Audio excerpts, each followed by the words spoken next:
Prokuroria e Fierit ka mbyllur hetimet dhe ka dërguar për gjykim autorin e vrasjes së efektivit të forcave shqiponja, Novruz Cenaliaj, në maj të vitit 2024 në qytetin e Fierit. Autori i krimit, Azgan Mërnica, do të përballet në gjyq me akuzat e vrasjes së punonjësve të policisë, mbajtje prodhim armësh dhe municionesh dhe drejtim mjeti në mënyrë të parregullt. Sipas organit të akuzës, mesditën e 13 maj të vitit të kaluar, Azgan Mërnica ka vrarë me armë zjarri efektivin e policisë, në kohën kur ky i fundit ishte në krye të detyrës dhe mbante veshur uniformën e forcave speciale shqiponja. Konflikti mes viktimës dhe autorit ka nisur për shkak se ky i fundit, teksa drejtonte automjetin e tij, është futur në kthes me shpejtësi pa kontrolluar rrugën, duke përbërë rrezik për qytetarët.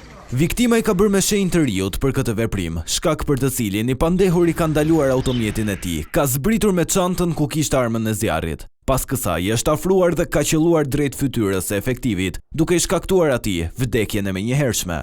Pas krimit, Azgan Mërnica shkoi në banesën e dajës së tij, ku la makinën dhe u largua për t'u fshehur në pyll. Ai u dorëzua vetëm 2 ditë më pas dhe para policisë nuk shfaqi asnjë pendes për ekzekutimin me plumb në kokë të efektivit. Kjo shihet edhe në momentin kur Mërnica futet në makinë duke qeshur dhe i pa shqetësuar për krimin e rënd që kishte kryer, duke i prerë jetën në mes një të riu.